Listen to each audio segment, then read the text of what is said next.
আসসালামু আলাইকুম সবাইকে, শুভ সকাল। আশা করি সবাই ভালো আছেন।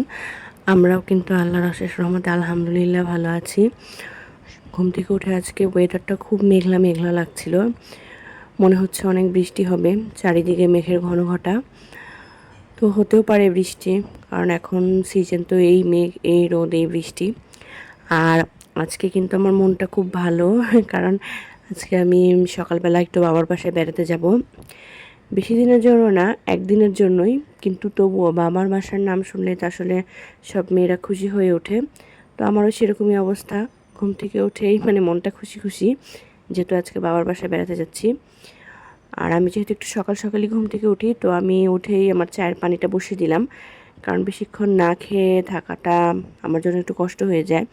যেতে যেতে তো অনেক দেরি হবে। যদিও বলেছি সকালে ওখানে গিয়ে ব্রেকফাস্ট করব, কিন্তু আমাদের বের হতে হতে কিন্তু সবসময় দেরি হয়ে যায়, কারণ বাচ্চারা ঘুম থেকে উঠতে একটু দেরি করে। আর ছুটির দিনটায় না, আমি ওদেরকে তাড়াতাড়ি বেশি একটা ডাকি না, যেহেতু সারা বছর ওরা তাড়াতাড়ি ঘুম থেকে ওঠে, তাই ছুটির দিন ওরা যতটুকু ঘুমায় আমি ঘুমাতে দিই।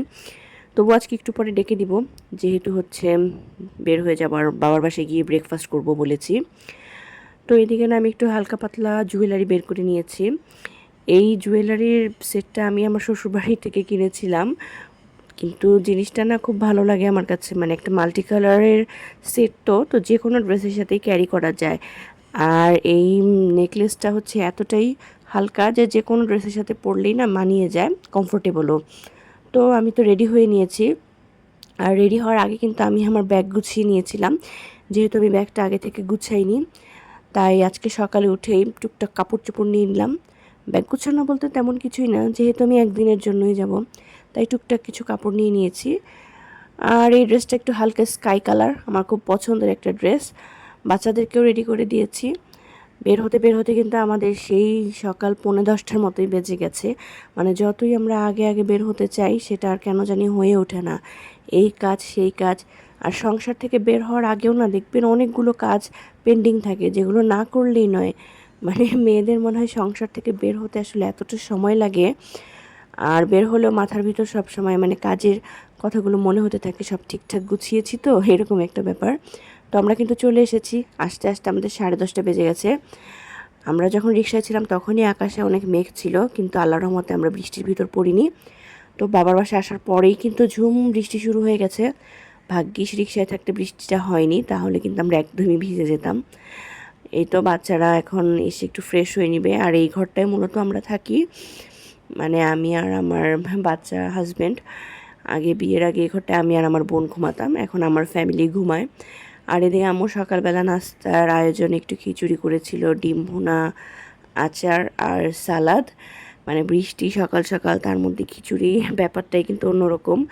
আর আজকে কিন্তু সারাদিনেই প্রচণ্ড বৃষ্টি হয়েছিল। হাজব্যান্ডকে 1 কাপ চা করে দিলাম, যেহেতু ও সকালবেলা চাটা খেয়ে আসেনি।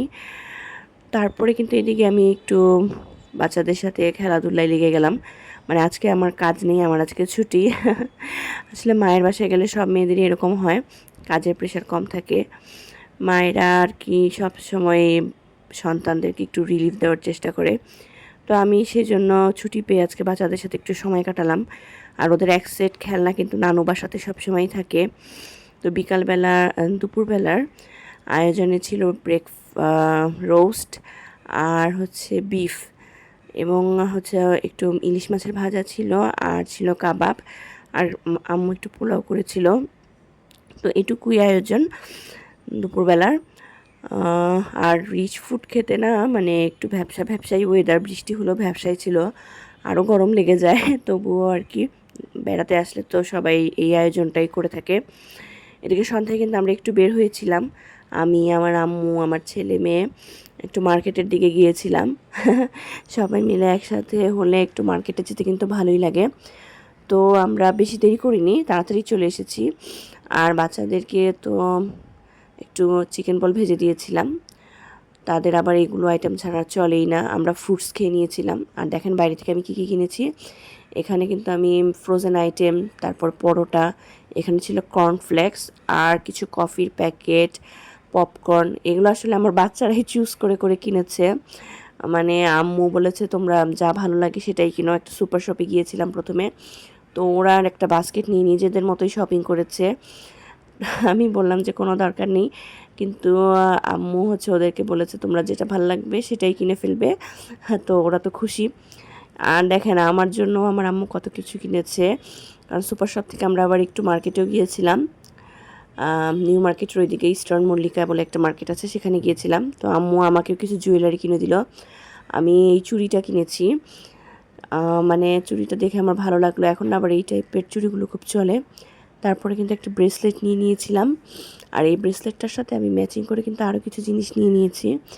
একটা ফিঙ্গার রিং ছিল, ব্রেসলেটের সাথে একদম ম্যাচিং হয়ে গিয়েছে। তারপরে একটা লকেট সহ চেন নিয়েছিলাম, লকেটটাও হচ্ছে ম্যাচিং করেই নিয়েছি, পুরো একটা সেটের মতো আর কি মিলিয়ে নিয়েছি। তারপরে ইয়াররিংটা ছিল। আর এগুলো জিনিসগুলো না সব কিন্তু আমাকে আম্মুই কিনে দিল। আম্মু বললো তোরও যা যা ভালো লাগে তুই নিয়ে নে। তো আমি একটু কিছু নিয়ে নিলাম আর কি। ওই যে মায়েরা থাকেন সবসময় সন্তানের আবদার পূরণ করে, এরকমই। যদিও আসলে আমি আবদার করিনি, আম্মু এমনিতেই খুশি হয়ে কিনে দিয়েছে। এটাও আরেকটা ব্রেসলেট। আর এখানে আরেকটা ছোট্ট ইয়াররিং ছিল। এই ইয়াররিংটা খুব কিউট লেগেছে আমার কাছে, মানে একদম বালি টাইপের একটা ইয়াররিং। তো এগুলোই কিন্তু ছিল আমার শপিং, মানে বেশ একটা ভরপুর শপিং করে নিয়েছি। জুয়েলারি আইটেম তো মেয়েদের অন্যতম পছন্দের, যতই কালেকশানে থাকুক আরও কিনতেই ভালো লাগে। তো আজকের ব্লগটা এই পর্যন্তই, ভালো থাকবেন সবাই।